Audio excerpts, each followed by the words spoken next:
Original Firefighter is the podcast and apparel brand that celebrates the heritage and traditions of the American Fire Service. Join us each week for lively discussions that aim to inspire, educate, and entertain, all in the effort to support mental health and well-being for first responders. Please subscribe, hit that bell, and follow us wherever you listen. Let's get into the show. Welcome back to the Original Firefighter podcast. I am your host, Will Peterson, and we have an excellent guest with us today. We have Mike Anthony. You are you got a lot of credentials behind your name, and we're going to let you, dive into that. But I'm really excited to have you here because we've had a lot of guests on the show, and you're first to be the one that has a extensive military background. And so I want to really get into that with you. And so we're happy to have you. How you doing, Mike? I'm doing great. I got my caffeine here. Yeah. My Original Firefighter mug. Yep. I'm doing good. Good. Yeah. Like I said in our entrance into the room, we run on caffeine and nicotine. That's so true. That's so true. It's interesting. Like lately, I've been seeing more and more of the Zen. Yeah. It looks like a tobacco pouch, or I guess it is. What What is it? I think it's. I don't know if it's less nicotine or. Well, I think that there's just like nicotine pouches, right? And it's really not about the tobacco. Yeah. Or I don't even know if there's tobacco in it or not. I don't even mess with it. I know we've got a lot that chew tobacco in the military, unfortunately. Yeah. But some have made the switch to Zen, others just normal, long cut, wintergreen, mint, whatever they can get their hands on, really. Good old trusty long cut, yeah. Some Red Man. Oh, yeah. When Red I was straight out of the pouch. Yeah. When I was a kid, I was, I said not so much a kid, like a teenager. I didn't chew tobacco like on a regular. I never smoked.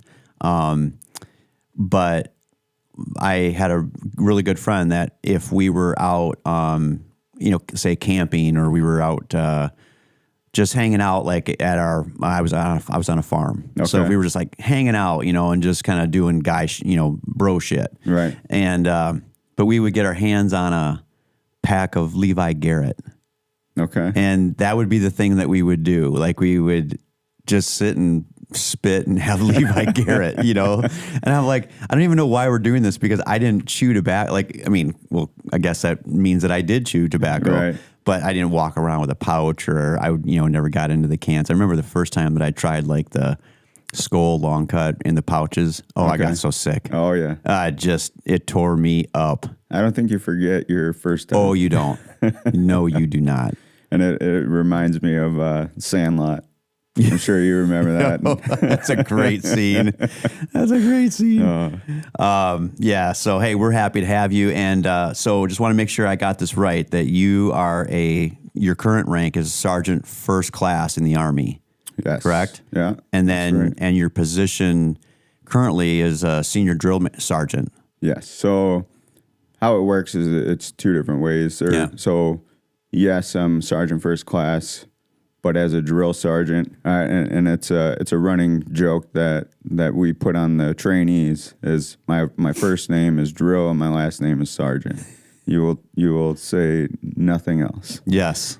So while yes, I'm Sergeant First Class in Big Army, I'm known as Drill Sergeant. We walk around with a vest that has DS Anthony instead of Sergeant First Class Anthony. Okay. We've got our so campaign hats. The drill sergeant leads first in your correct your title. Right. Okay. And now it's SDS, so Senior Drill Sergeant, and that's based upon tenure in the position. I gotcha. Okay.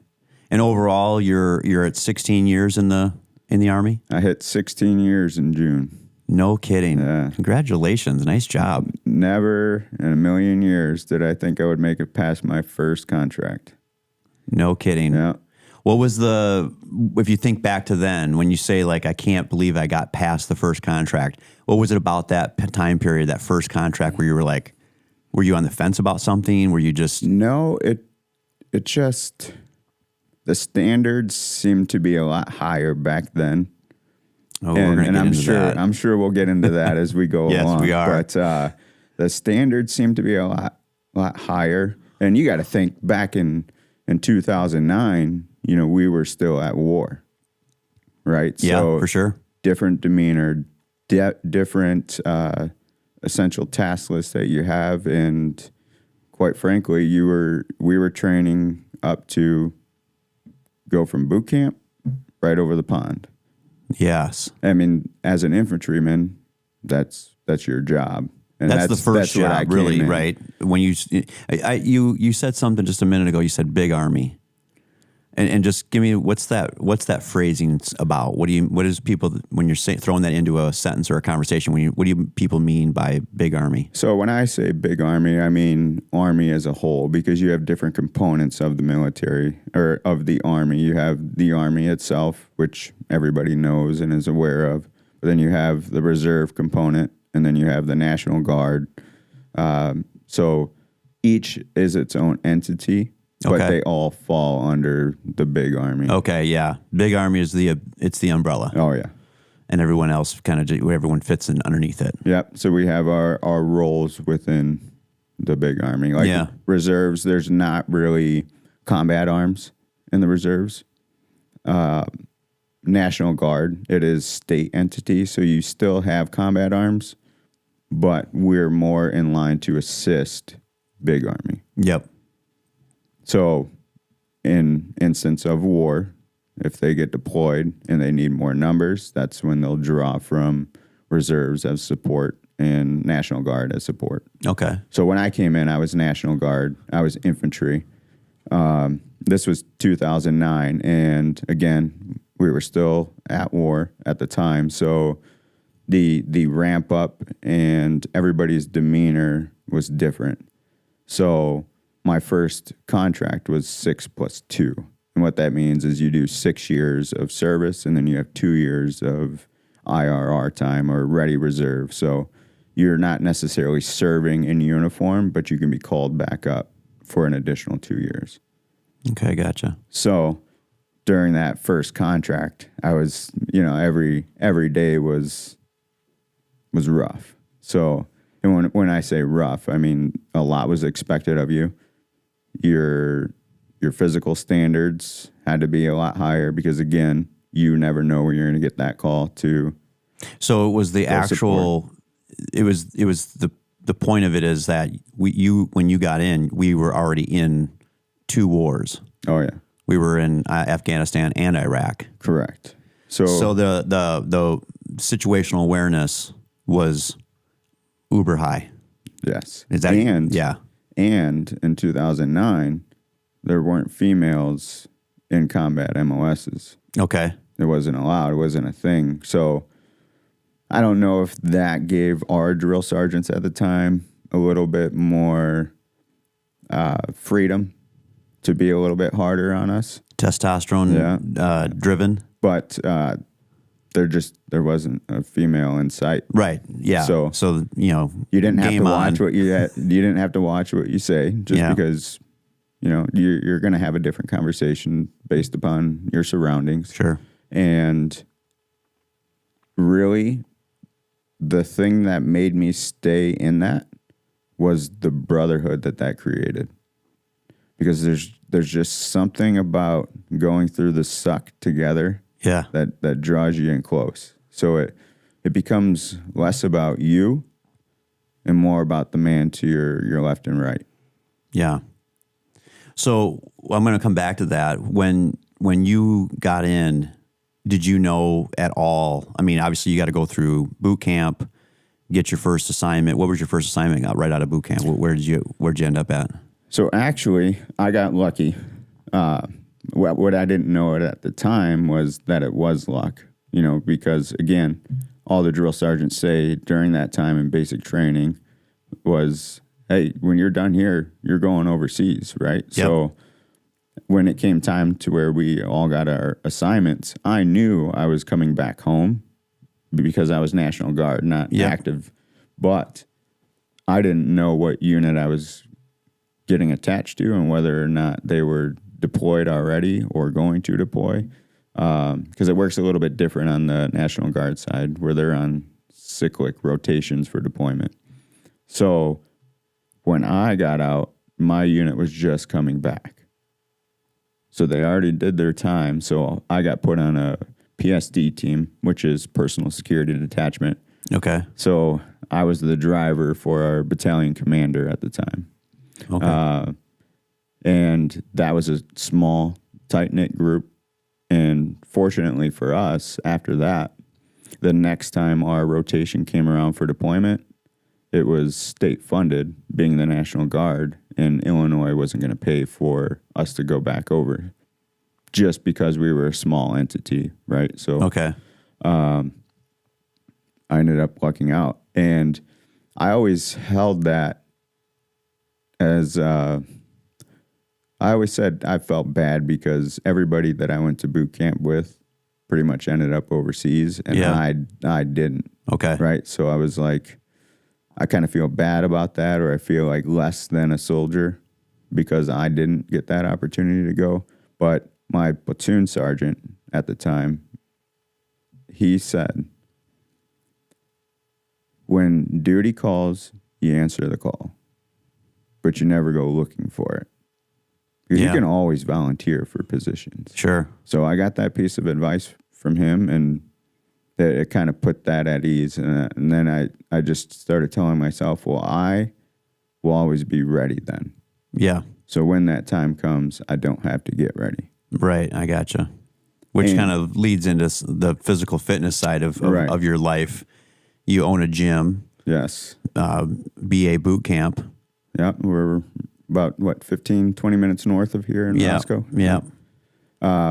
So those things fit hand in hand real well. They do. The problem that I had and still kind of have to this day is it's a different mentality, as you know, being a firefighter, right? Mm-hmm. So the reason why service members, first responders get along so well is because I think of that career upbringing that we had. You spend so long in that career, you build that brotherhood and that sisterhood. We have a certain way of doing things, mm-hmm. And it's really about the community that you keep and the peers that you have in that position as well, right? So we talk different to each other. I can be very direct. Like if Will was not doing a good job, I have no issue saying, Will, pull your head out of your ass. We got a job to do, right? I can't do that to a 40-year-old mom of 2 who's already mentally struggling because of her weight. So I've always had a battle trying to fill that or bridge that gap. Yeah.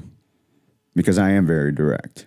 No bullshit person. we appreciate it. That's what we like. I think that what you're driving at is that whether you're military bound or you go down the road of first response and obviously there's a lot of crossover. I mean, there's a ton of people, thousands of people who go the military route first, and then they come over and they start another career or get their they get their real, I guess, primary career after several years of military. Maybe they went and did 2, 3, 4, 5 years, and then they take that experience and they come over into the first responder community, whether they a firefighter, a police officer, a paramedic. And I'll just say it very, very clear is that they make the best. They do. They make the best employees. They make the best firefighters. They make the best police officers. Because there is a level of discipline, and you mentioned like going through the suck. Yeah. If you've already been through the suck in the military, you're probably going to get through the fire academy just fine. Yeah, and I'm sure it has its own challenges too. Absolutely, there's nothing easy about either side. There's nothing easy about either side. It's just that if you went the military route first, and then you got into, say, the fire service, and you became a firefighter, which probably led you to become a paramedic and, fire base EMS and all this kind of, but I mean, we see it all the time through the people that we hire, that when we hire somebody from the military, there's already a base, And I think that's a discipline thing. Absolutely. Of course it is. And it's one of my, I've always had the belief that everybody would benefit from a boot camp. Yeah, it's only 10 weeks. Yep. But what you learn in those 3 phases of boot camp is not just how to be a soldier. It's you learn how to be timely. You're going to be somewhere when you know you're supposed to be there. Yep. And it's those basic things. You move with a sense of urgency. If there's a job, we get the job done. And we just prioritize things a little bit different. Well, again, I've been privileged to be a part of a lot of fire academies, being a corps instructor. And again, anytime that we saw, we would get the roster and we'd see that, Joe and Dave and Sally were military. And man or woman, I'll just be clear about that. They were, without a doubt, you could just pick them out of a crowd.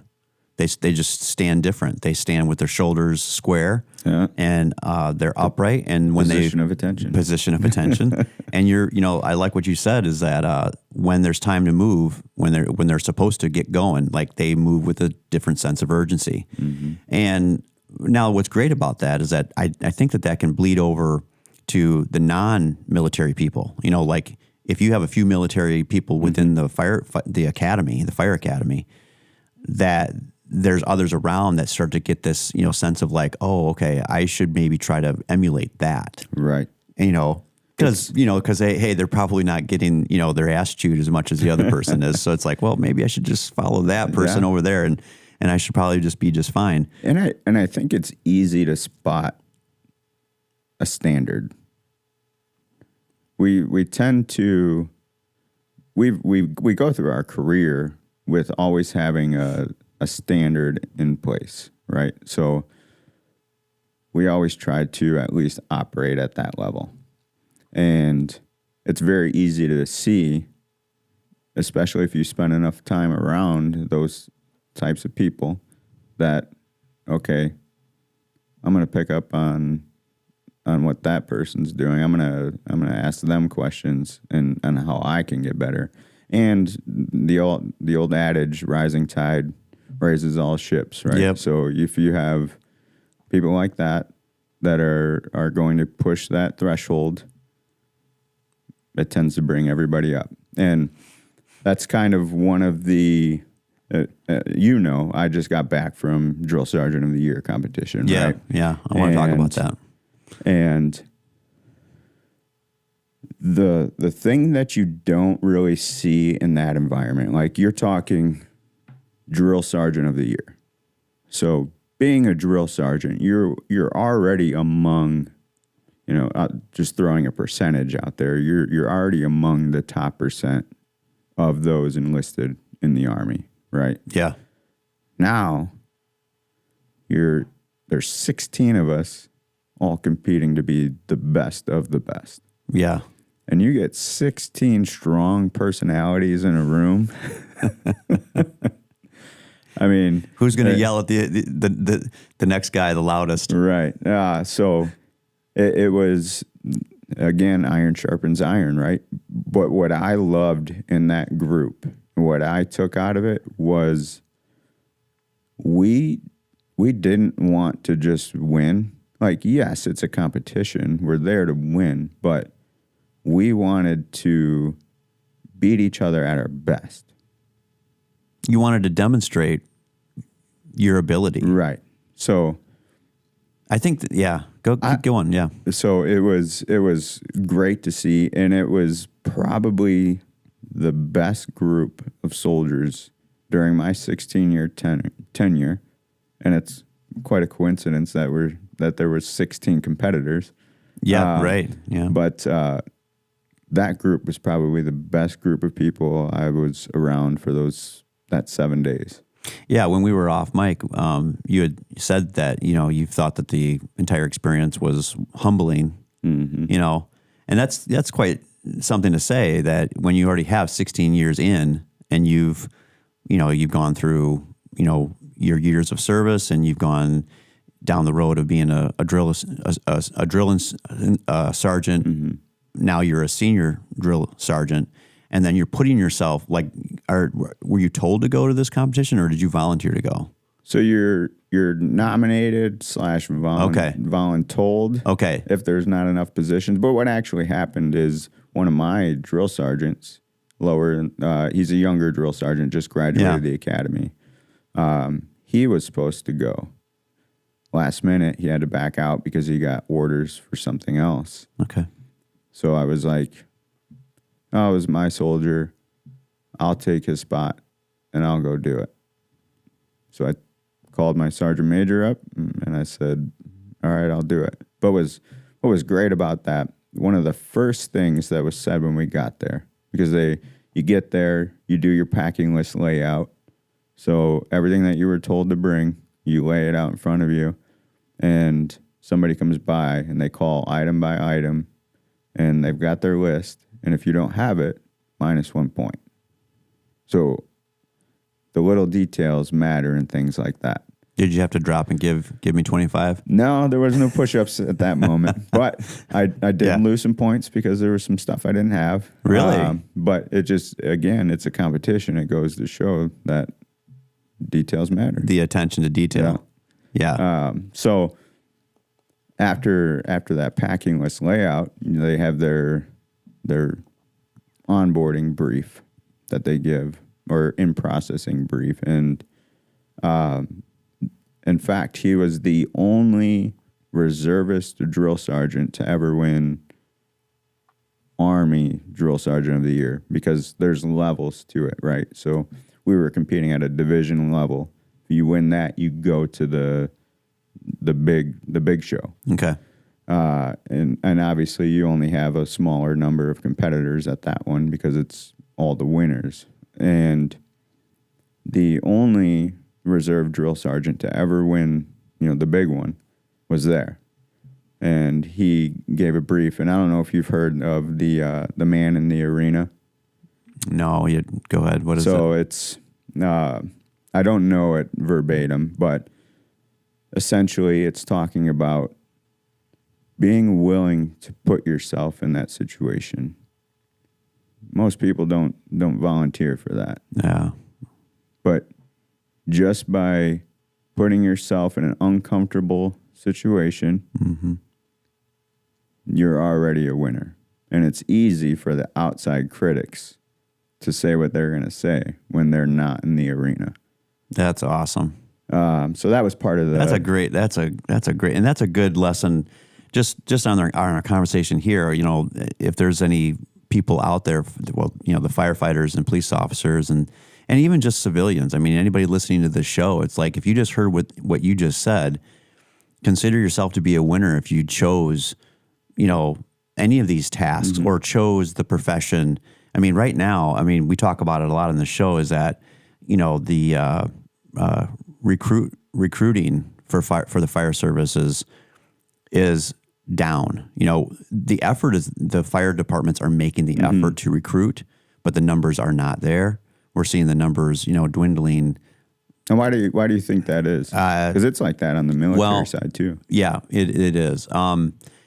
So if I just go off of comments that people are leaving on some of our videos and clips, I'd say probably 8 out of 10 comments are something to do with the pay, reflecting the pay. And there was a good comment was made about the generation today is, they're not stupid. They're smart. They are smart people.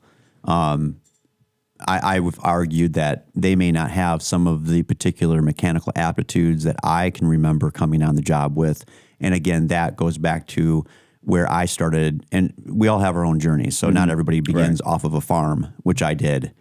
Some people are coming from inner city Chicago and Detroit. And so, farm life, it's not for everybody. It's not a part of, but when I think back to a time ago, there used to be, as you grew up, you had parents or grandparents around that showed you how to mow the lawn, starting the process of starting the lawnmower, how to clean out a clogged drain,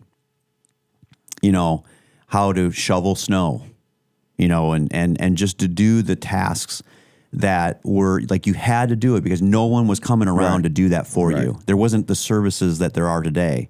Now you can, if you don't ever want to cut your lawn or shovel your snow, there are a ton of services out there that will do it for you. Now they're going to charge you. Right.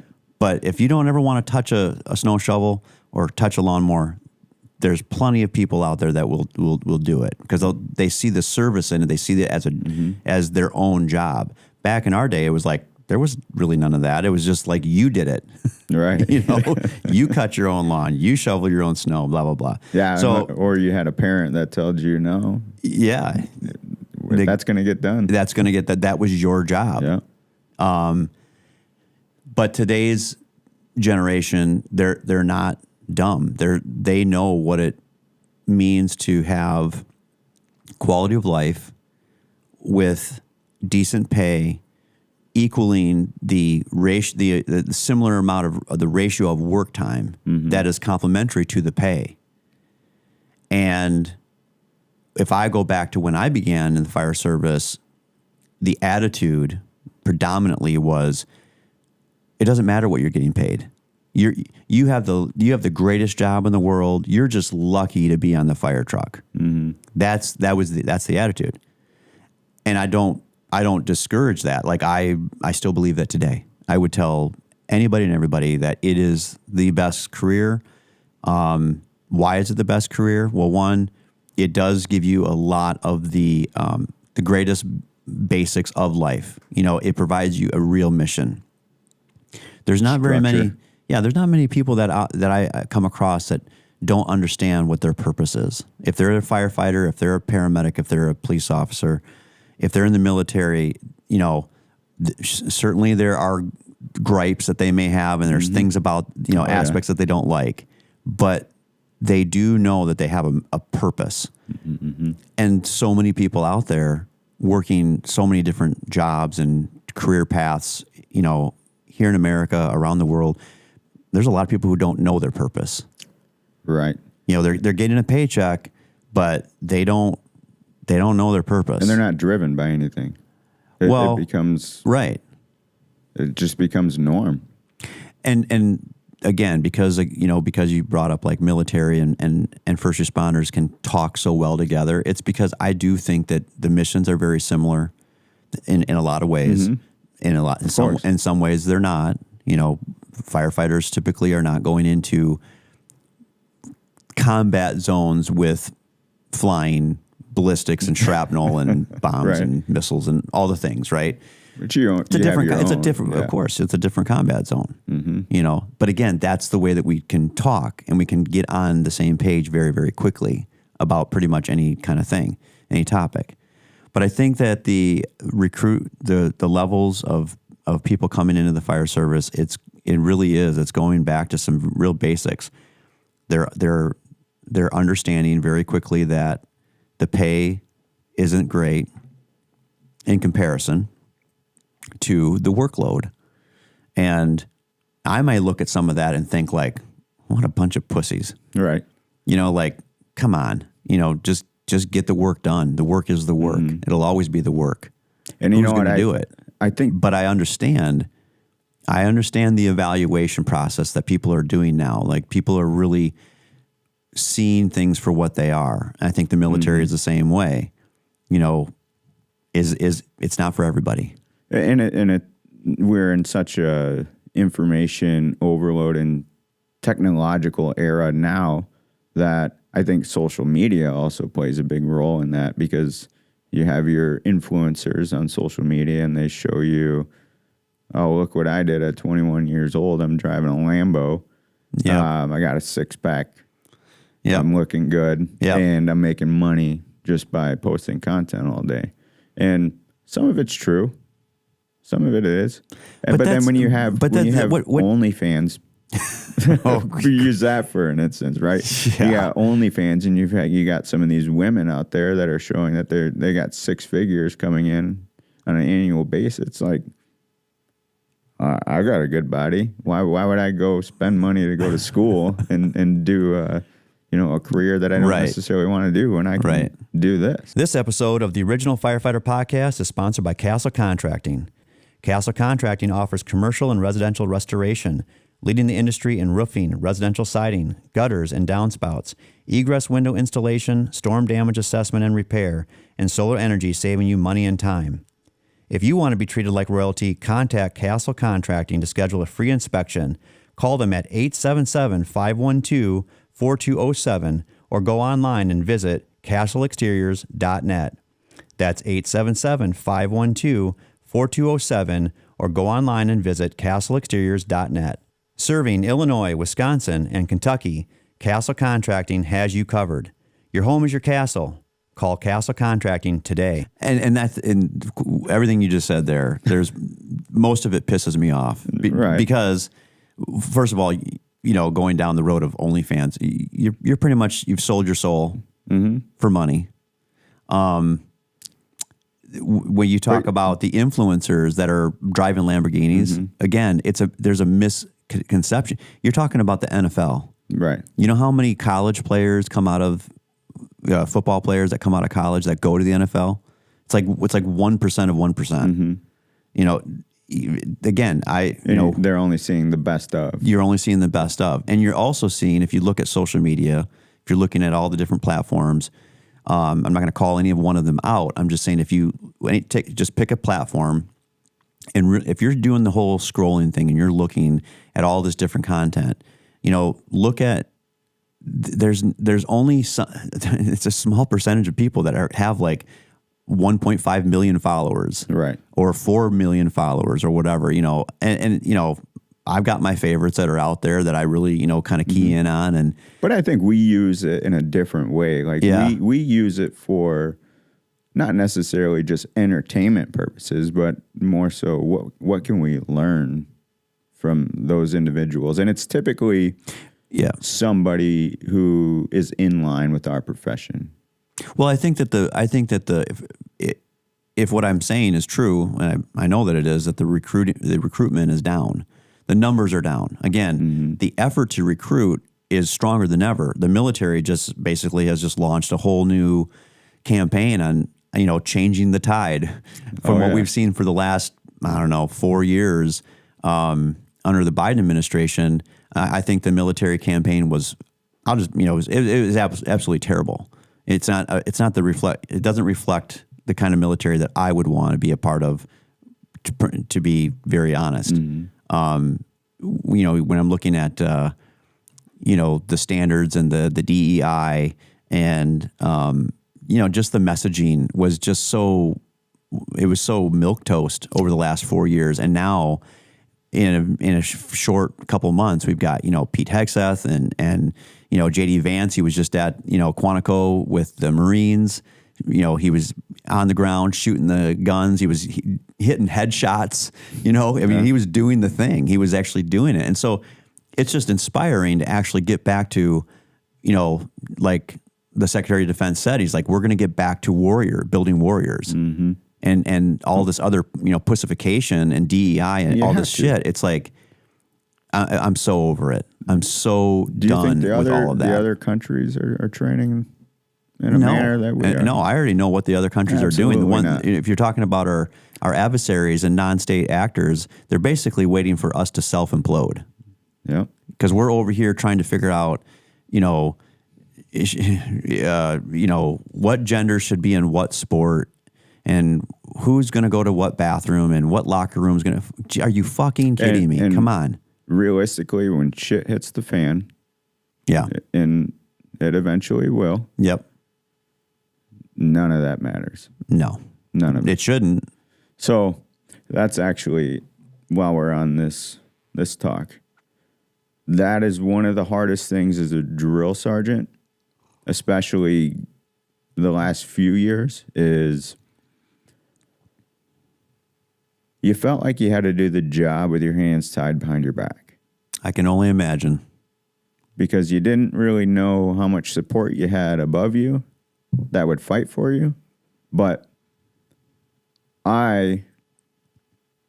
Drill Sergeant Anthony, in 2025, am of the same standard of Private Anthony in 2009. I never let that drop. My drill sergeants did a great job of putting that in us. They instilled that in us. What happens is over time, somebody along the lines decides this is the new standard. And then the standards just keep decreasing over time. Whereas mine, and I never say it to brag, but mine have never changed. And if you look at my time on the trail, I've always went there with a job to do and a standard to do it at. There's the Army standard, which we will uphold, and we might go a little bit past it, which is my standard.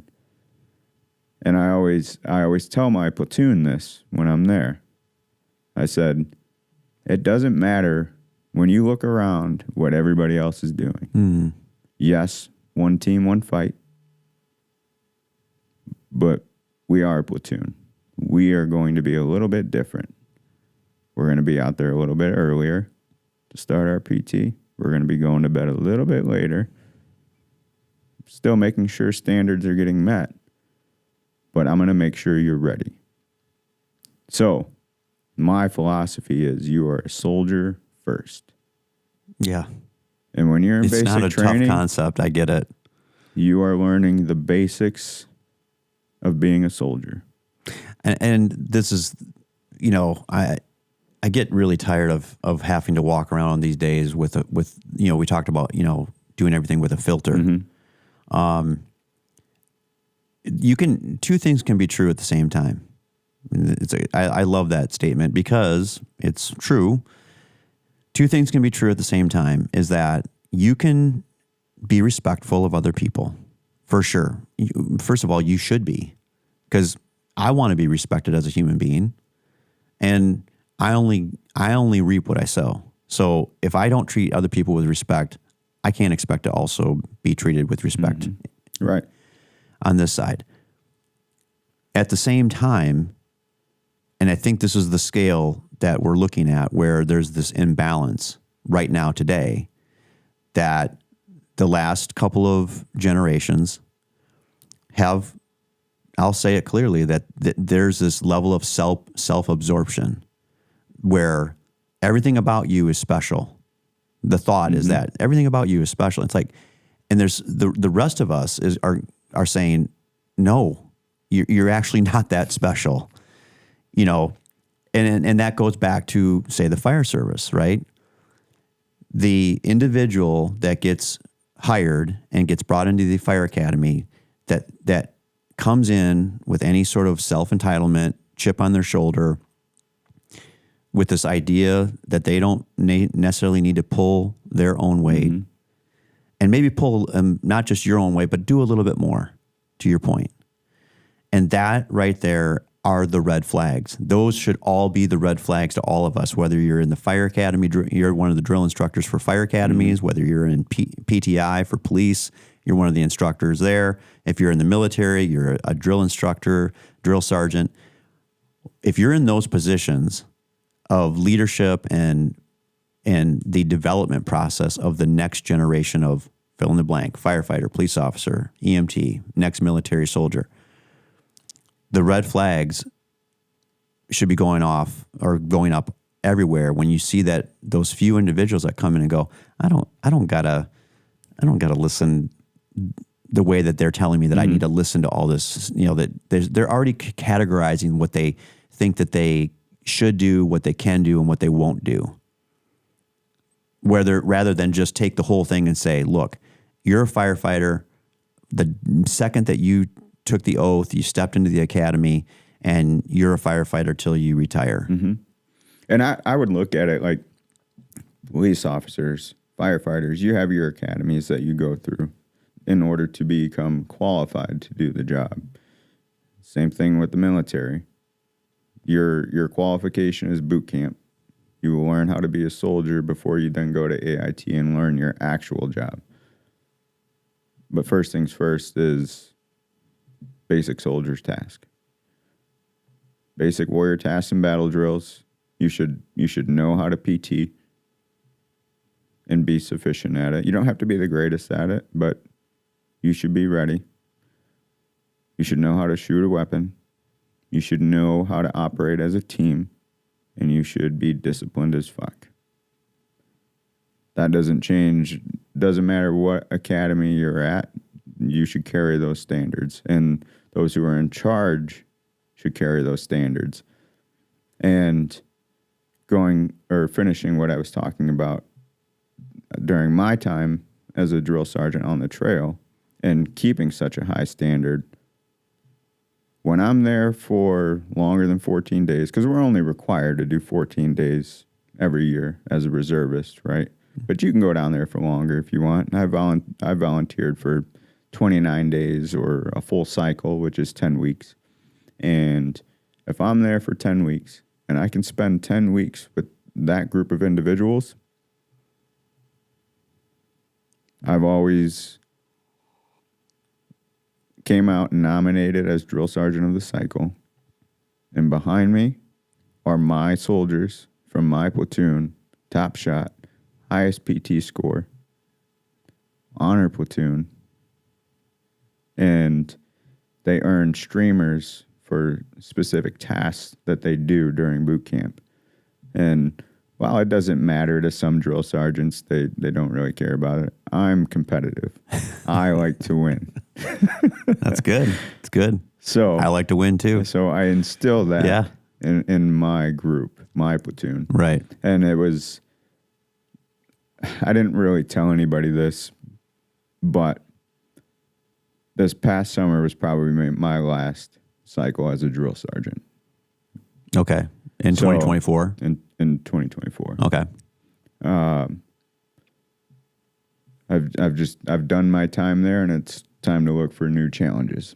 But when I was done, I stood up on the PT stand, and the PT stand is like an 8x8 square that's elevated in the PT field, so you can climb up on it and instruct from that position, and you can have clear visibility of everybody in the company.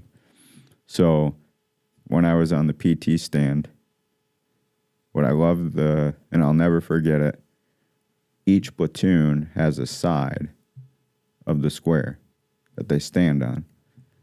And when I looked over to first platoon's side, no one was out there, but there was no grass.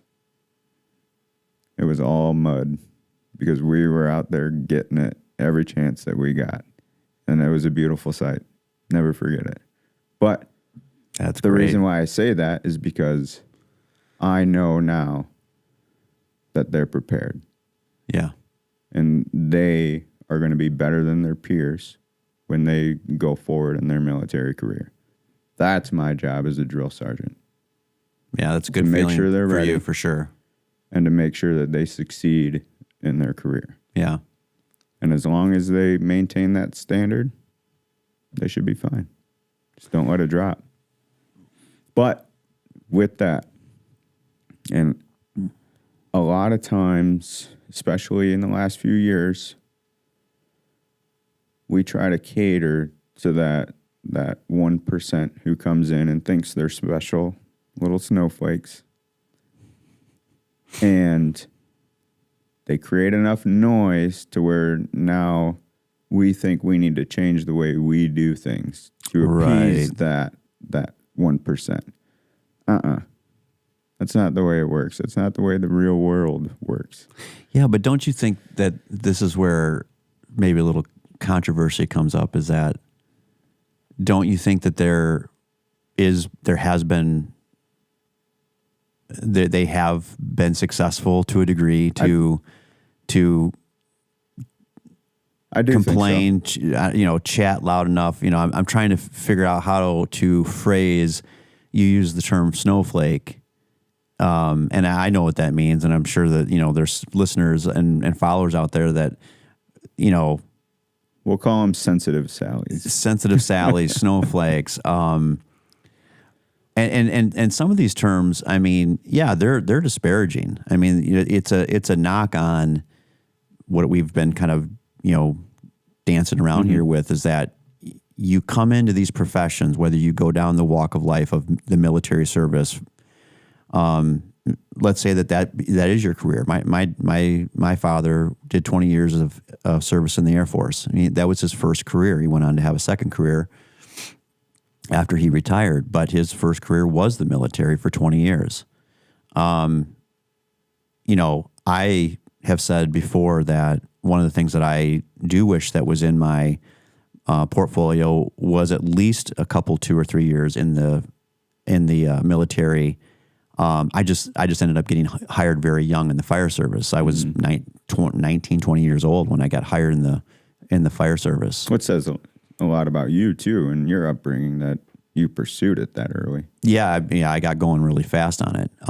But I would have loved to have had that military experience as well. But the other side of that, and this kind of all comes back together, where it's like we talked about the recruitment is down, the numbers are down across the board.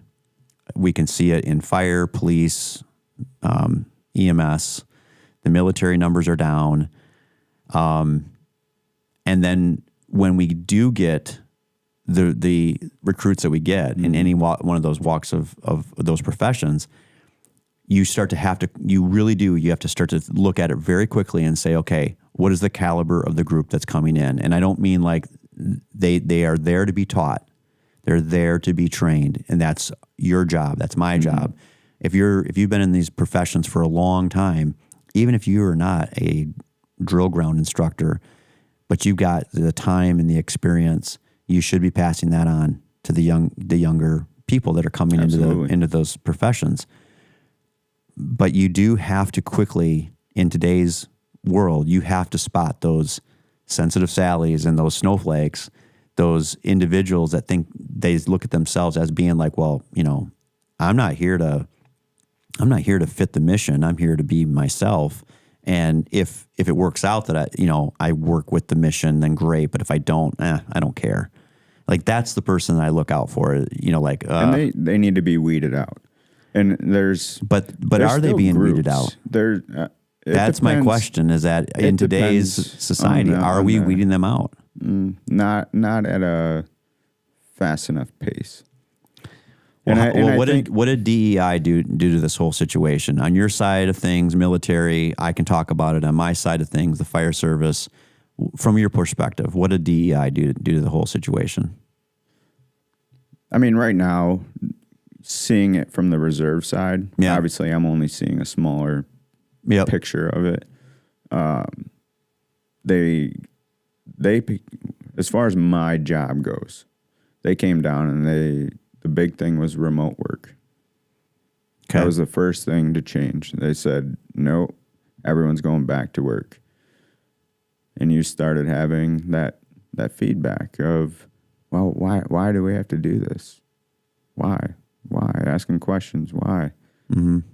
Well, because that's the way it is. That's the way it was before, coronavirus happened. Right. And did that make us soft? The whole COVID experience and all that, did that play into? I think it forced us to adapt in ways that were good for that temporary time, but they never should have stayed around as long as they did. And I think people got complacent in their roles and how things were. Mm-hmm. That now they're fighting the fight to change and go back to how it used to be. But that brings it back to, you joined us. We didn't draft you. There hasn't been a draft in my recollection for quite some time. You volunteered to be here. Yep. You're going to get paid for it. But this is the way we do things here. There you go. And if you don't like it, nobody's keeping you here. Exactly. Maybe this isn't your thing. How you want to do things is on you as an individual. I don't care. Yeah. But this is how we do things here. And we can't, what happens is you let one bend the rules. Somebody sees that. Now you got to bend the rules a little bit more for something else. And then you do that too many times and it's not even the same picture anymore. Right. It's us knowing when to stop and when enough is enough. Or spotting it in the beginning and weeding those people out right away. They make it hard, especially on the military side, for us to remove somebody from service. Like, you really have to mess up to get removed from service, meaning dishonorable discharge or less than honorable, other than honorable. Sure. It is difficult. It's equally as difficult to get somebody out of the academy. You know, again, the perspective that I've had where, you know, the instructors are very vocal. Like they'll let you know, they'll let the higher authorities know that they've got someone or maybe two, maybe three, you know, out of 20, 25 that are like, these guys are not meant to be here, guy or girl. Like you know, there's guys that are not cutting the mustard either. Mm-hmm. And, absolutely. And you know, and there's girls that come, women that get hired, and some are amazing, awesome, kick ass, and some are just as what you'd expect. And there are men that get hired that you're like, they're no better. So we see it both ways. Right. It's not, you can have failure on both sides of the genders. Yep. And it comes down to an individual thing always, in individual preparation, how you were raised, because we see people from all walks of life on the military side of things coming into boot camp just because it's it's a funnel. Mm-hmm. And then once they funnel into us, it then becomes a melting pot of people from all different walks of life, different cultures, different upbringings, males, females, and you have to find a way to make it all work together. Yeah. Some people just, again, like you said, well, why do I got to do it like that? Well, because I told you. Yeah. Because there's a book that's actually the standards. Yeah. I mean, the Army has regulations for everything. Right. And according to regulations, this is how it's supposed to be done. Yeah. And I'll tell you what, since we're having quite the lengthy conversation about like the instructing side of things, there is nothing that will piss off the instructors faster than higher ups bending the standards. Mm-hmm. You know, giving especially out, themselves. Yeah, and giving out, you know, I mean, I'm all for giving people second chances. And I'll even, you know, if we need to do the whole 3 strikes and you're out kind of thing, like fine.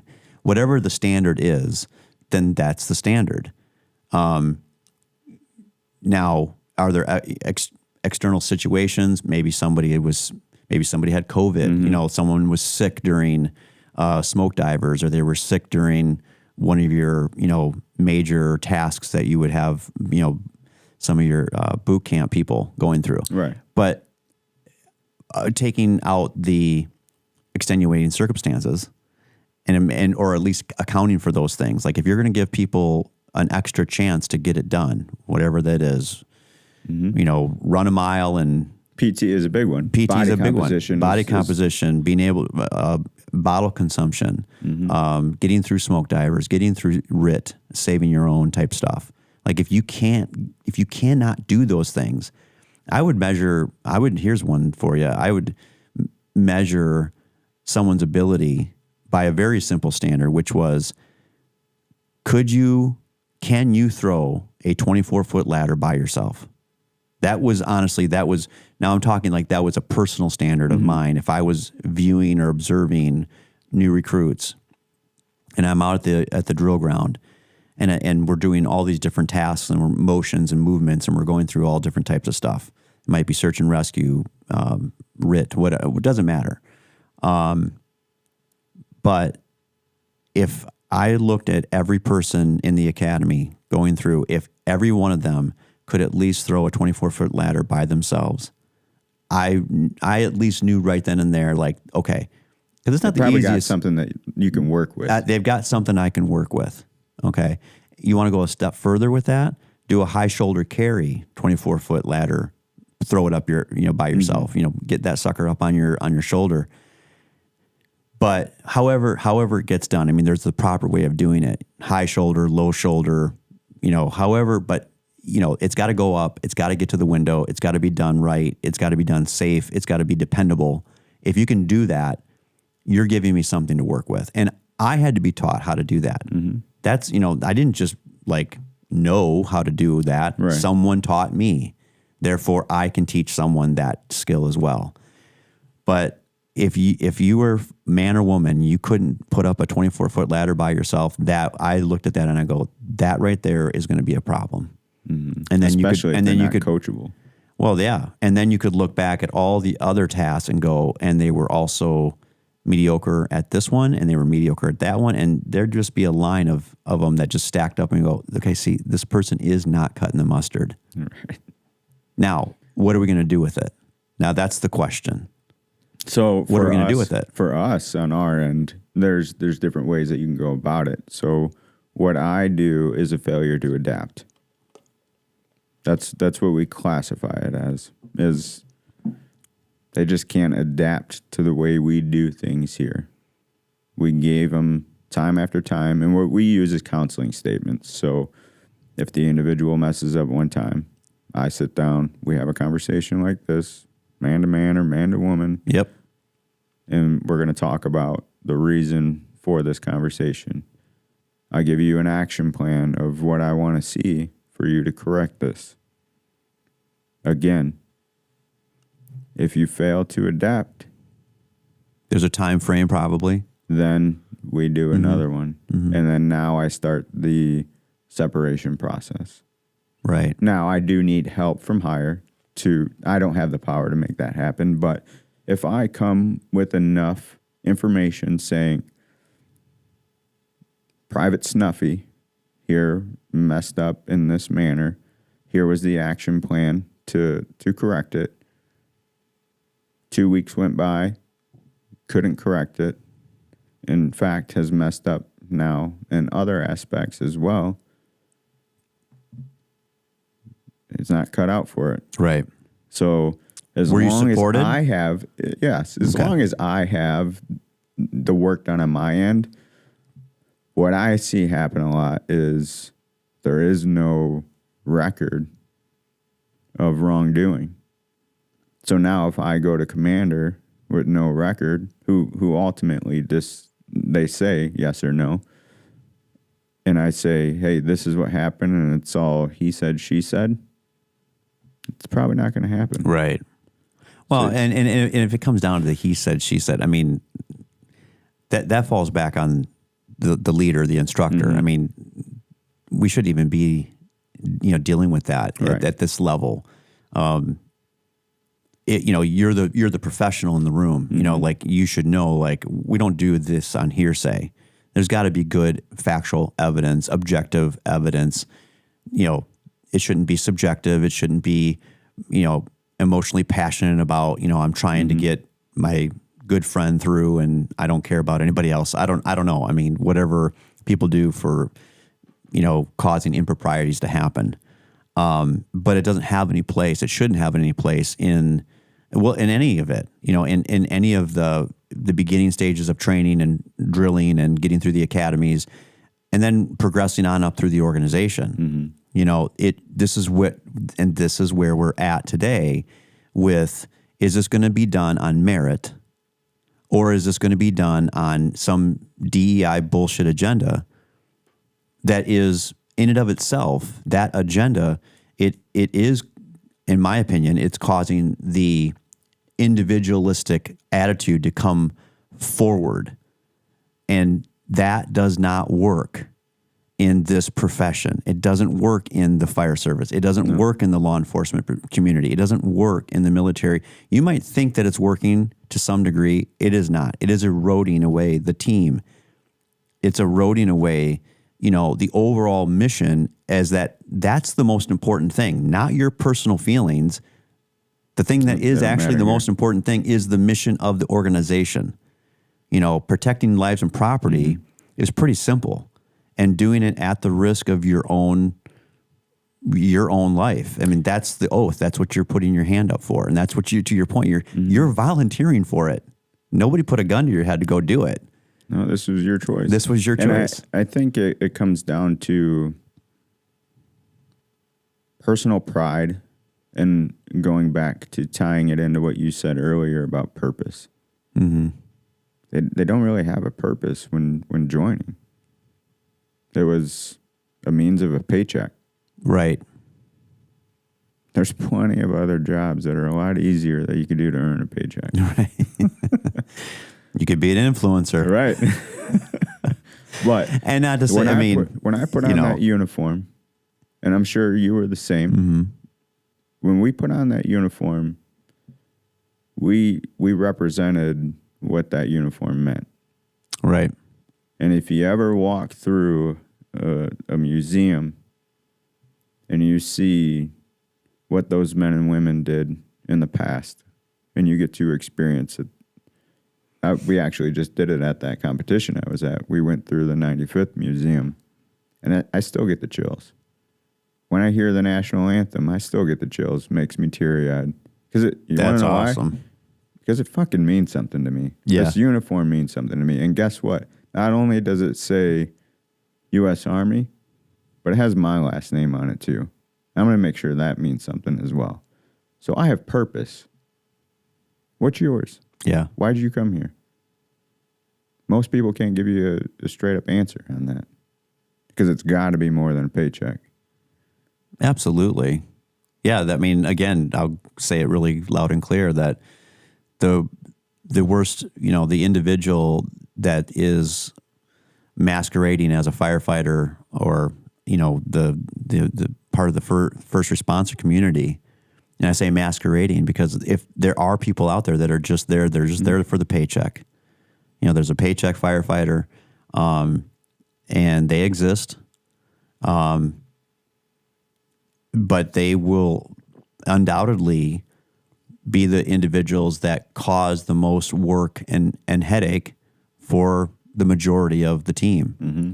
And where I see it a lot, especially after boot camp, is something as simple as fitness.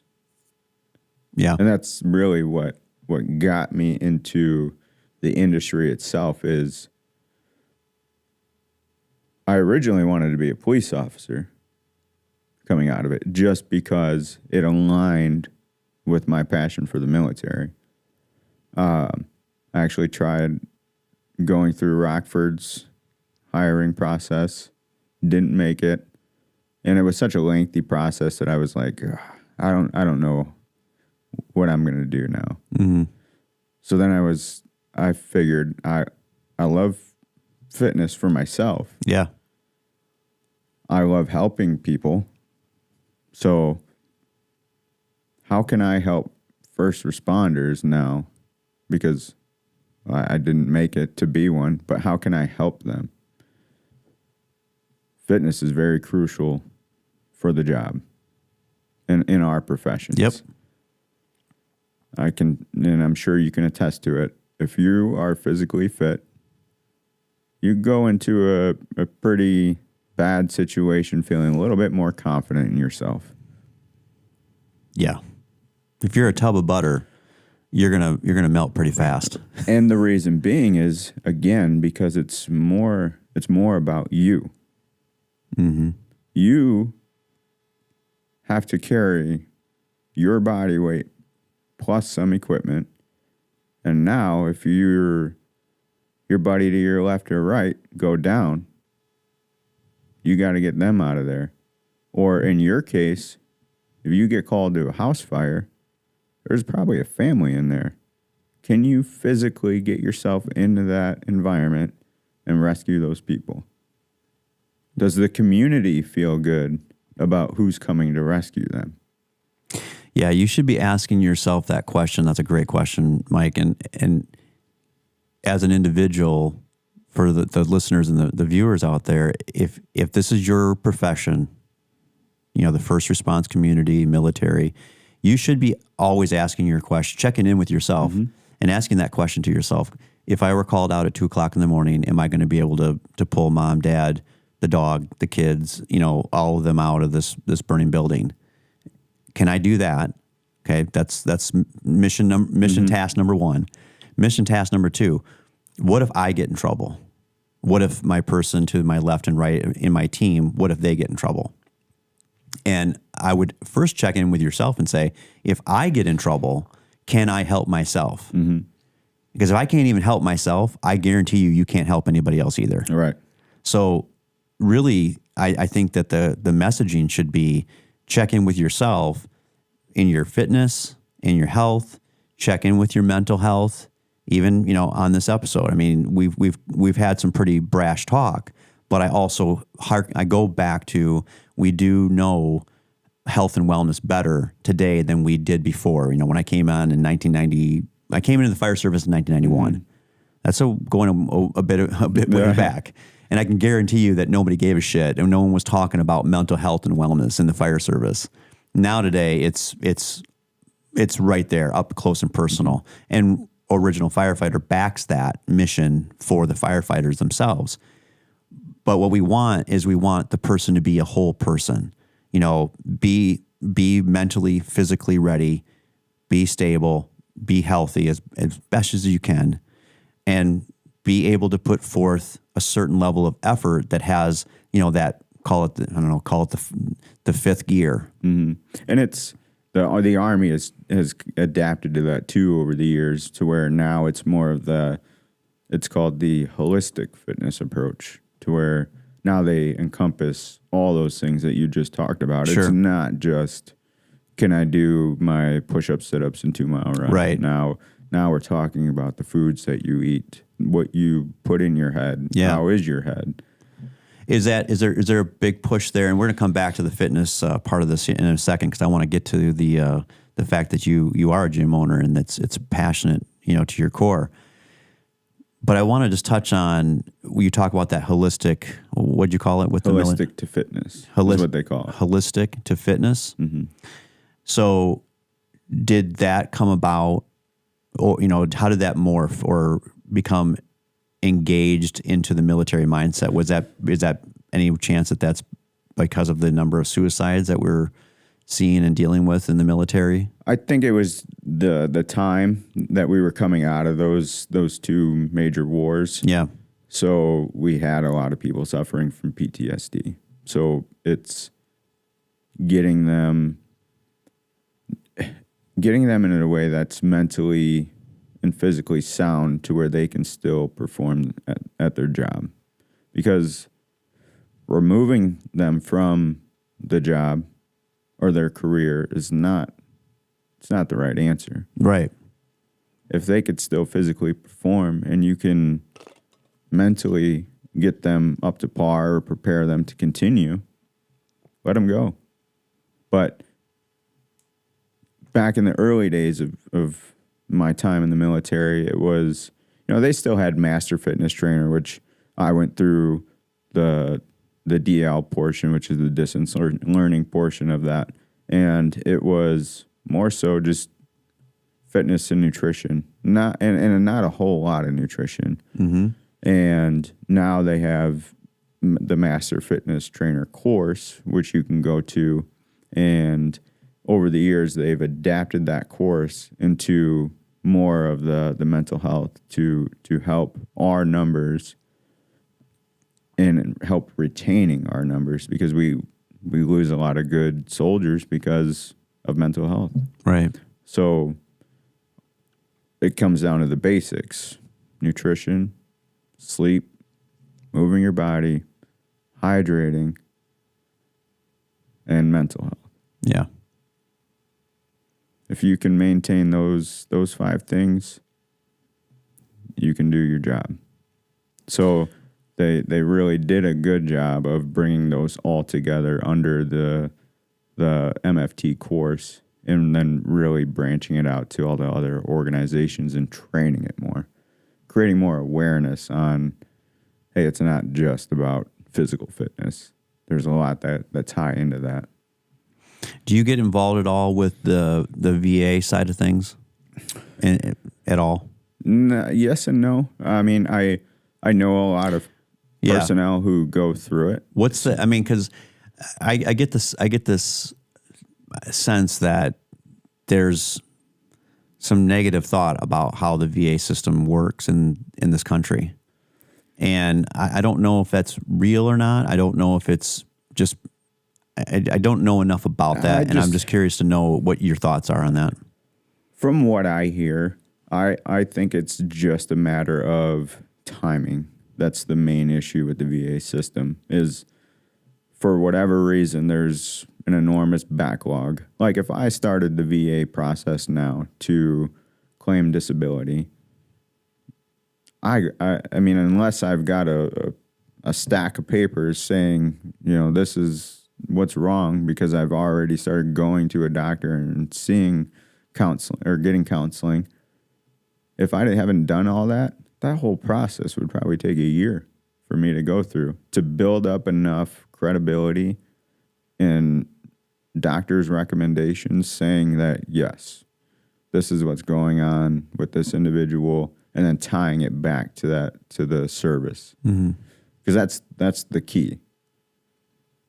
If I got a bum knee, but I can't tie it back into the military service, they're gonna decline it. Well, so how many people out there would you say, and I don't know if you can give a percentage or not, how many people are getting the access to the VA that need it versus those that are struggling to get into either through the system or get their case heard, get their checkups done, whatever it is that they need? How many, is it a 50-50 situation? Is it higher on the positive side or is it lopsided? I'm not going to give a number on that because I don't know if it's all the VA. Okay. And the reason why I say that is because there's a lot of back-end work that the individual needs to do themselves. So we all know people will be people. Sure. If you're dragging your feet and you're taking your sweet-ass time to get your documents turned in, obviously the process is going to take a lot longer. Yeah. So it's kind of hard to give a number. But, I mean, if I wanted it and I wanted to go through it, I'm sure that I can make it happen. I actually know a VA rep who goes to my gym. Okay. I actually just talked to her yesterday, by the way. And I think as long as I did what I needed to do on my end, the longest part is going to be the diagnosis from the doctor and tying it to your service. There has to be some sort of investigation there to make sure that that's legit. So I think that's interesting right there, because I think what I'm hearing, which I really love it when it gets back to individual accountability. Mm-hmm. They're taking personal responsibility, having situational awareness. I'm big about that. Yeah. And to your point about being timely, don't let things drag, and have good documentation of your own. Be a good defender of yourself, right?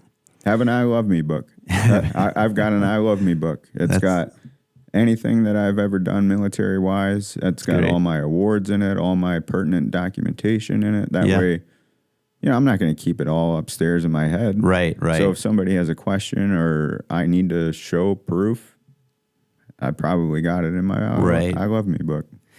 So if you do those things personally, here's where my question comes on the heels of what you just said.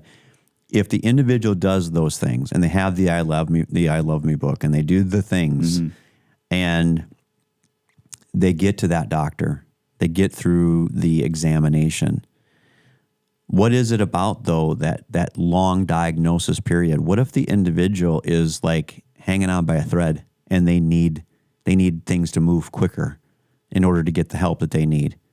And I don't, and I'm not just here to talk about like the mental health side of it. I mean, something that Joe Rogan said on his podcast, I love this, where he talked about a person in back pain. If you have chronic back pain, it's like the most miserable thing in the world because it's like you can never be comfortable. Mm-hmm. And I have to imagine that there are tons of military people who have back pain from the military.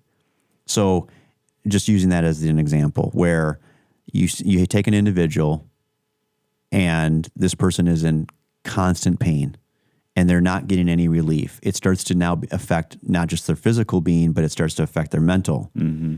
And they're just needing to get some relief. What is it about that long diagnosis period? Is there any part of that falls back on the VA to get things moving quicker? No. What can they do?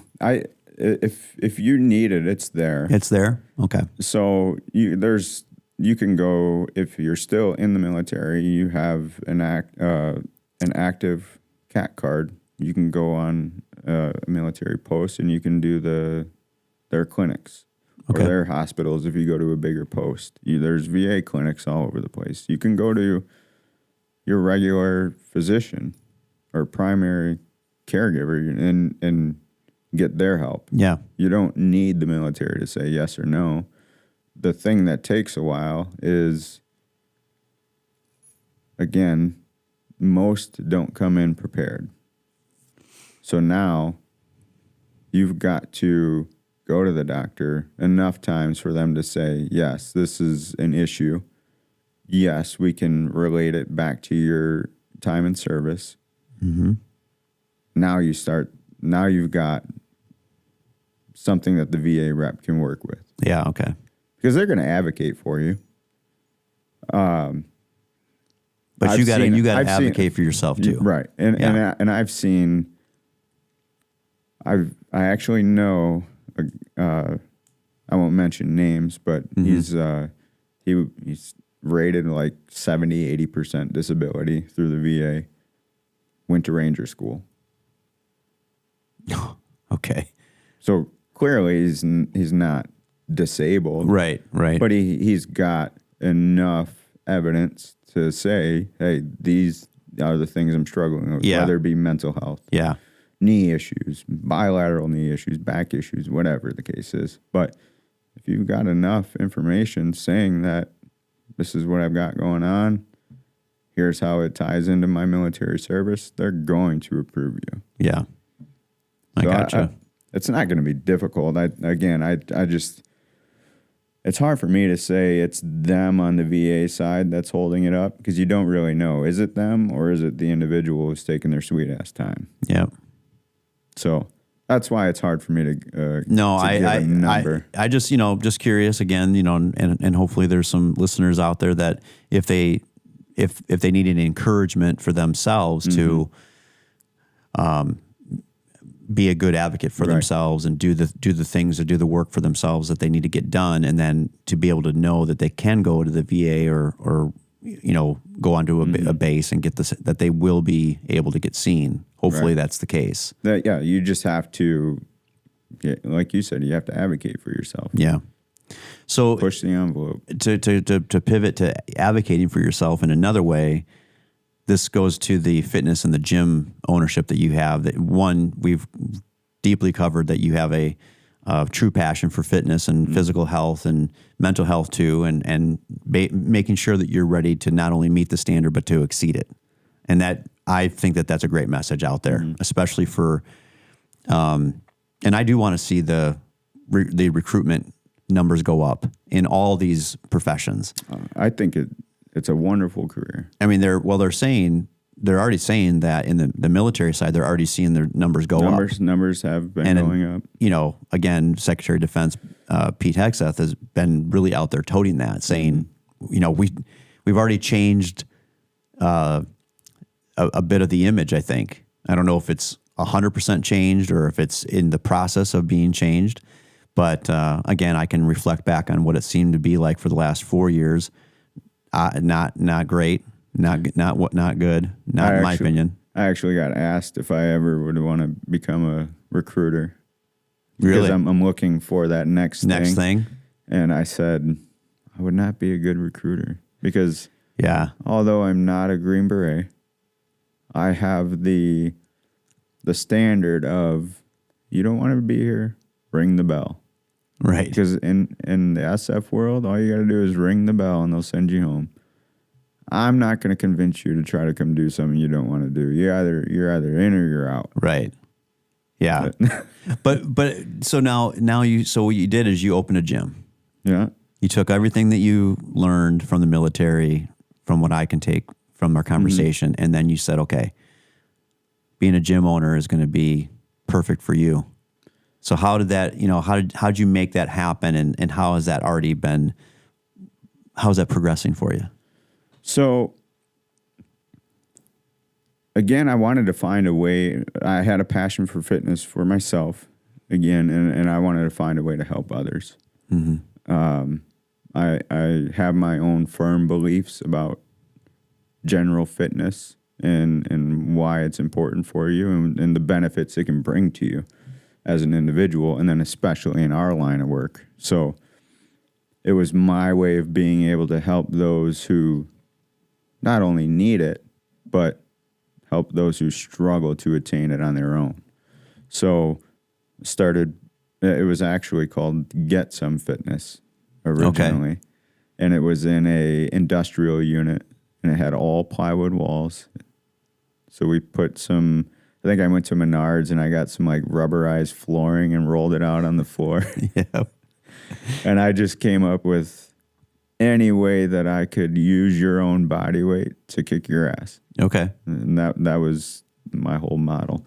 But I knew I wanted it to be a little bit more hardcore. So it's not your peak sports club, where you're going to have all the amenities and nice equipment, saunas. That's not us.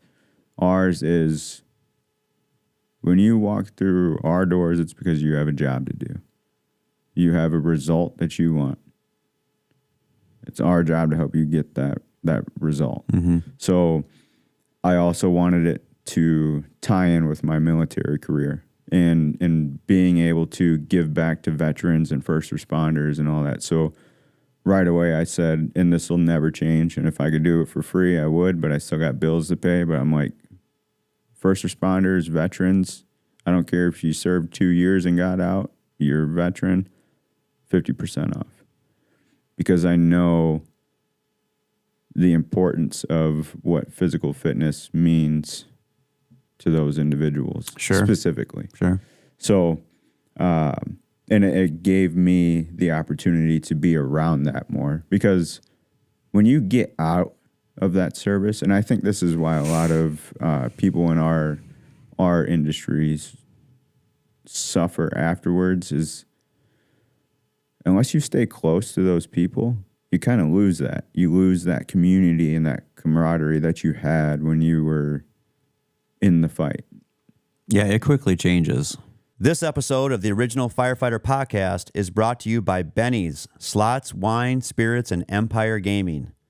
With 3 locations serving the Rockford area, in Roscoe, McChesney Park at Nest, and Cherry Valley at the Harley-Davidson store, Benny's is the place with taste and enough luck to go around for everyone, provided by Empire Gaming. Each location offers fun and entertainment with weekly sports, events, drawings, and live music in a plush environment. As a side note, I recently had my retirement party this past summer at Benny's at Nest in McChesney Park, and they gave us the VIP experience all around. For the best atmosphere, for the best entertainment, head to Benny's for good drinks, good friends, and good times. Stop in at a Benny's location near you today. There's a lot of great speakers in the circuit out there that talk about, if you don't have a plan after, in 6 months, you're just a pair of boots, or you're just a name on a wall or whatever. You lose that purpose that you talked about. For sure. So, and I wanted to create a place to where I can bring all that together. And to me, yes, eventually I want something that can pay my bills, and so I can take care of my family outside of the military, right? That's not going to be a forever thing.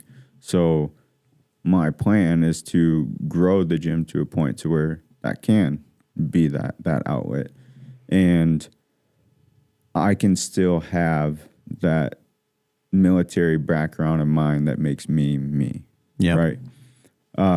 And again, like I said earlier, the thing that I struggle with the general population is I can't have that same conversation. So I'm learning to first of all, I'm always learning.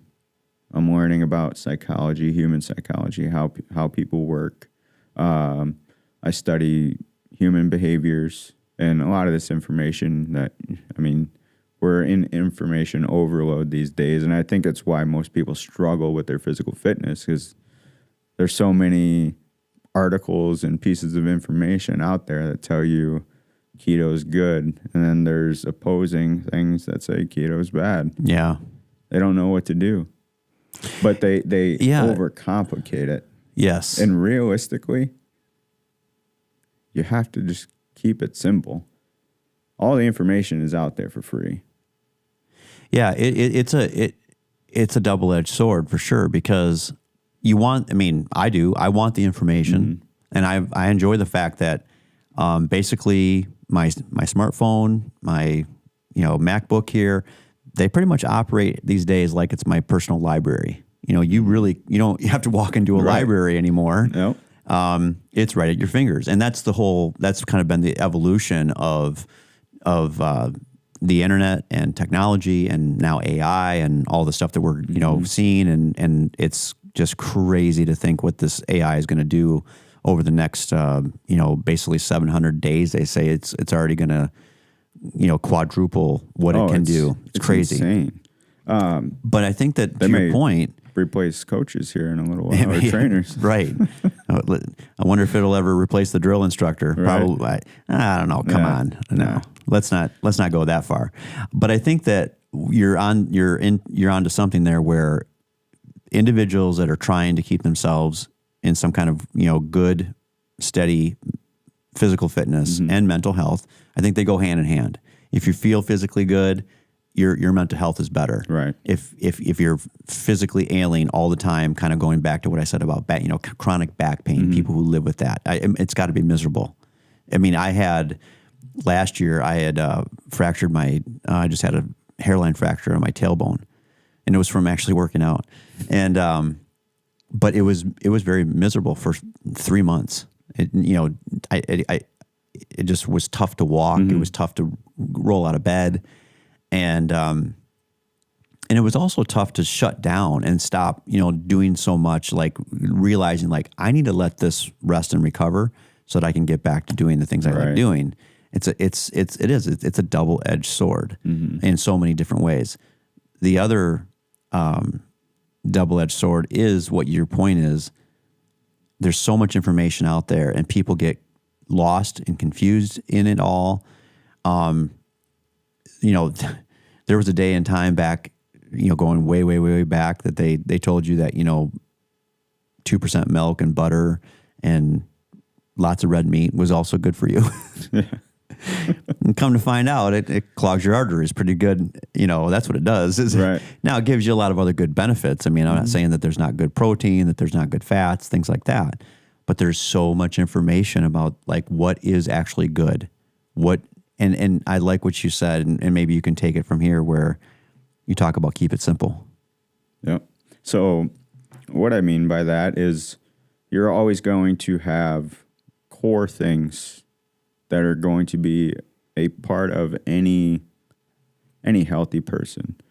And real quick before I get into that, when you're coaching somebody who's an athlete or somebody who is competing or wants to step on stage, their success rate is so high because everything in their life comes after that. That is their priority. Okay. 40-year-old mom who's got kids and a career and other responsibilities, fitness isn't their number one priority. So it's us as coaches to find a way to get that mom results despite all those other things that are going to come before that. To make it work for them too. Right. So, and most of the time, it comes down to simplifying the process. Do you move your body? in a combination of resistance training or just going for a fucking walk. Right. That is free. You Yeah. can do that anywhere. Move your body. Yep. Know or be aware of what you're putting in your body. Processed foods.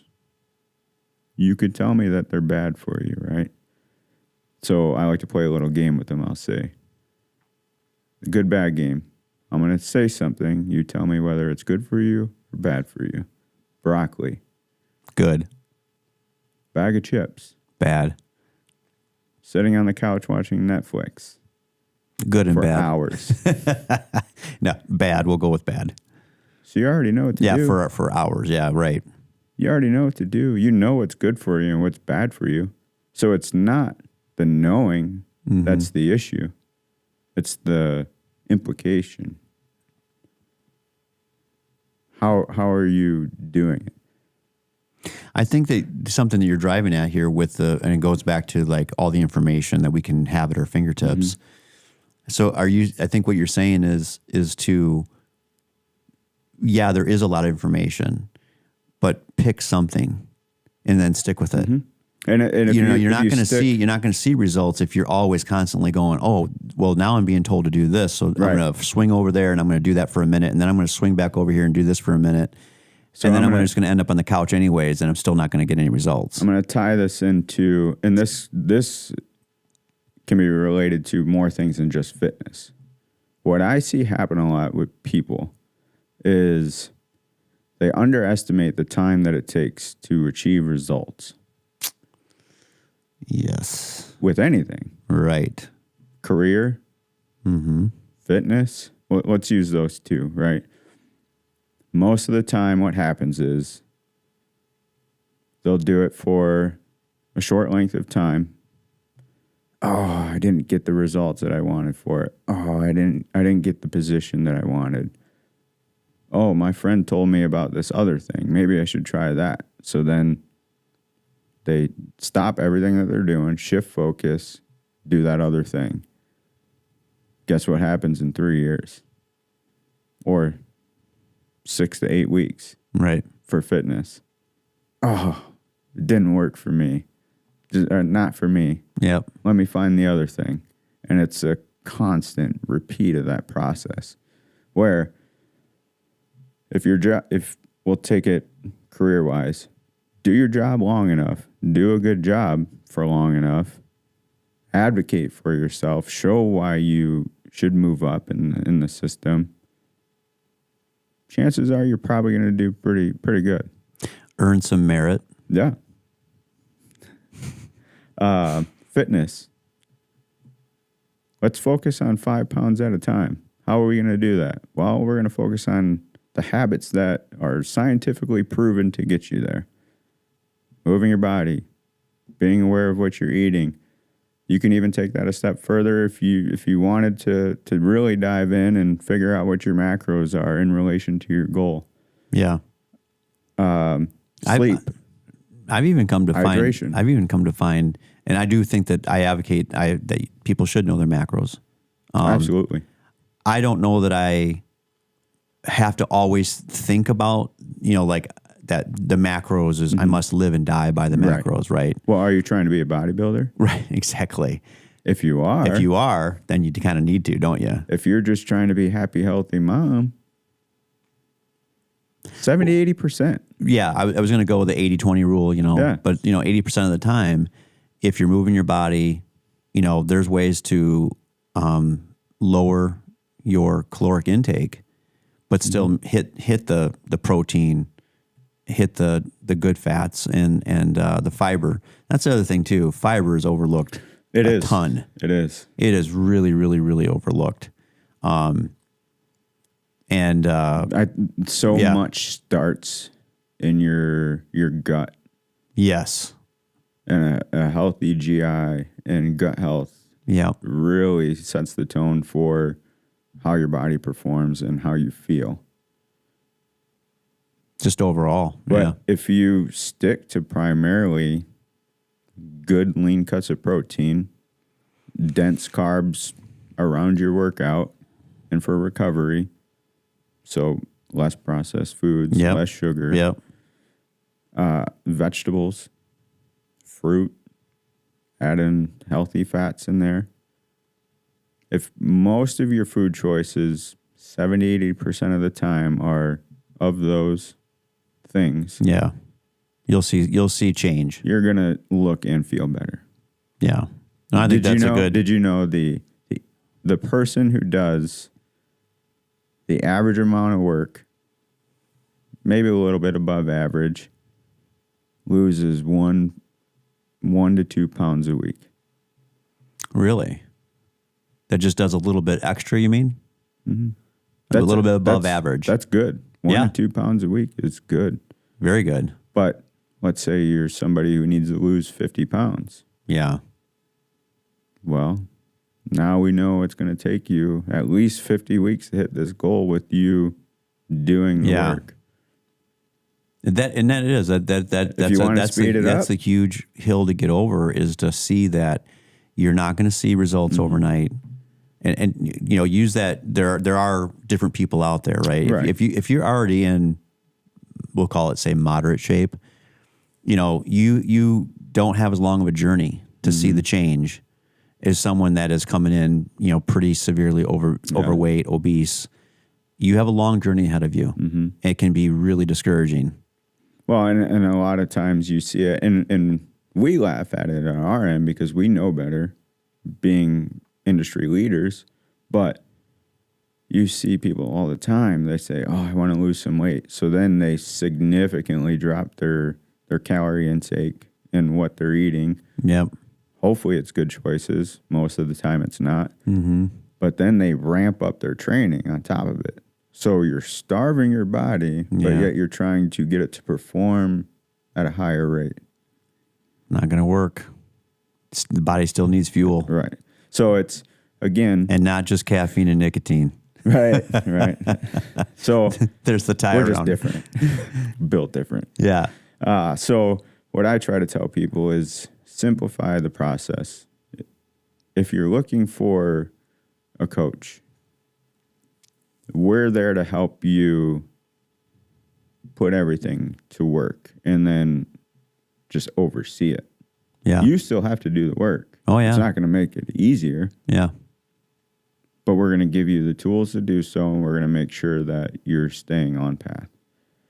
You've also opened your doors to the firefighters, right? Yeah, we've got you've actually got the companies coming by your gym and working out. Yeah, is that right? We've got Harlem Roscoe. They come up there. Yeah. They take turns rotating. But yeah, you'll see, if you see the fire trucks and the ambulances out there, nothing's crazy going on. They're just getting their workout in. I think that's a great. I think that's a great service that you are providing. But again, it's because I know and understand the importance of it, and I know that if you are physically healthy, typically you learn things that are going to make you mentally healthy as well. Mm-hmm. And if you're physically healthy, mentally healthy, you could perform at your job a lot better. Meaning if you're performing better, you're going to do better career-wise as well. Yep.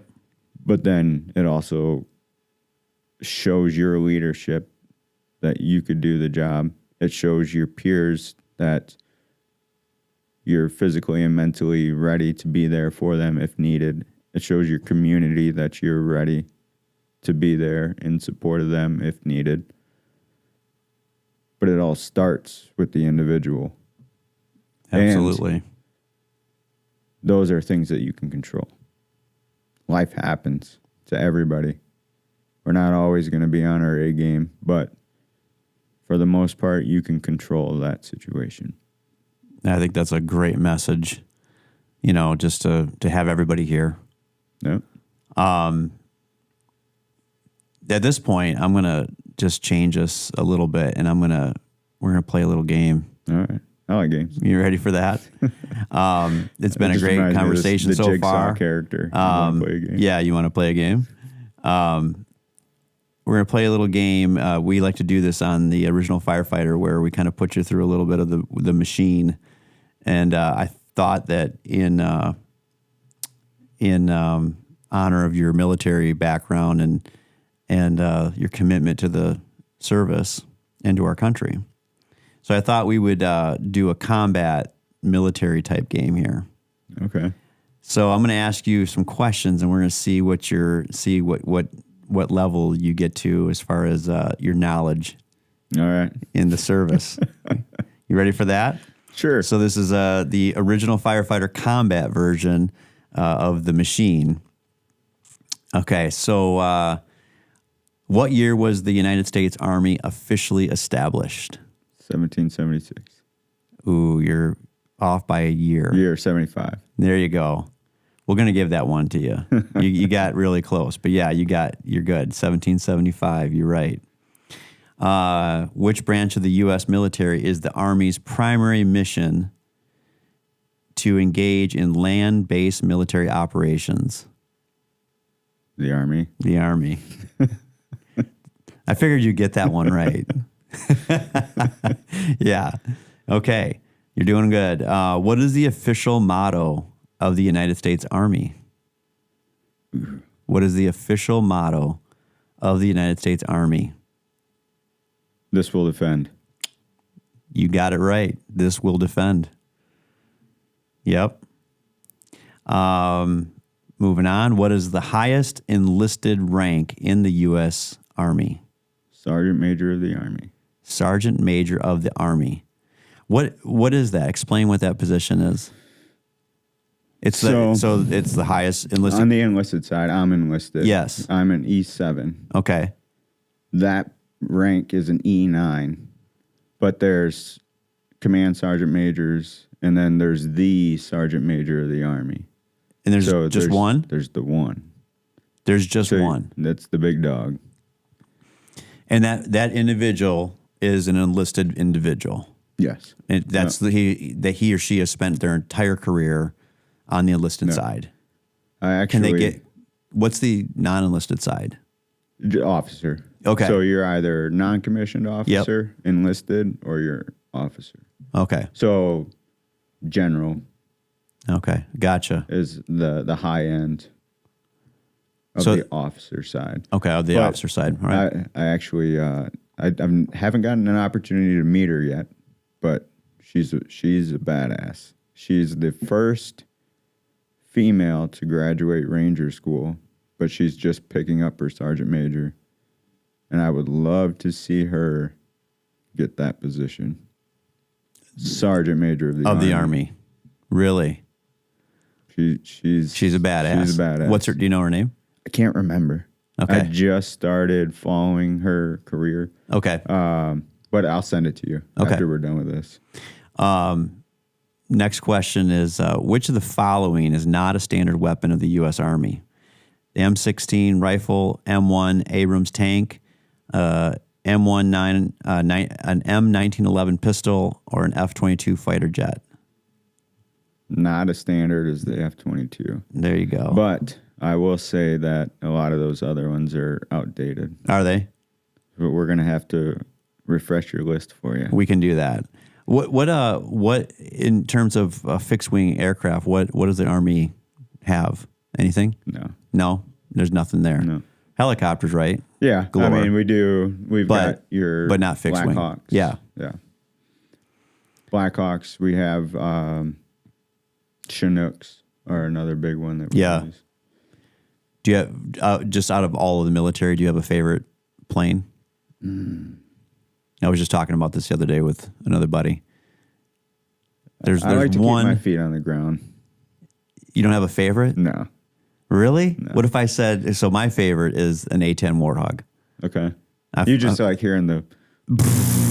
Yeah. Everyone does that. But the thing is just awesome. And it's been flying for so long. Yeah.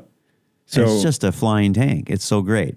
I mean, it's slow, but it'll kill anything. My last trail mission we were on, it was the Forge, which is like the final FTX. Yeah. It's the culminating event that we train them up to. Yeah. And we were out there on the Forge, and next to us, these warthogs were just going insane with their drills, and it was hours. Yeah. Hours of them being out there. So we were just watching them fly over, and then they would dip down, and then you would just hear their guns go off. And it was pretty sweet. Yeah. President Trump, they just announced the new fighter jet coming out, the sixth generation. Okay. There's a new didn't one. follow that. Yeah. Yep. So there's going to be a new fighter jet coming out. All right. Now you just need to find somebody crazy enough to fly it. Yeah, right. It's not me. Where you at, Tommy? What is the name of the U.S. Army's elite special forces unit, often referred to as the Green Berets? They are special forces. They are special Green forces. Beret. Or our special friends. Special friends. That's the SF, right? Yeah.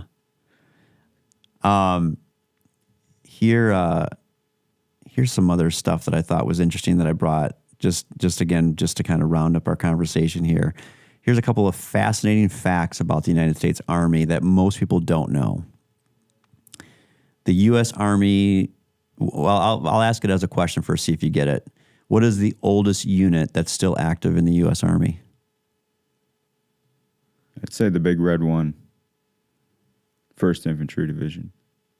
So here's what I got was the 3rd U.S. Infantry Regiment, also known as the Old Guard, was established in 1784 and is the oldest active duty infantry unit in the United States. This unit is known for its role in ceremonial duties, including guarding the tomb of the unknown soldier at Arlington National Cemetery. Have you ever seen that?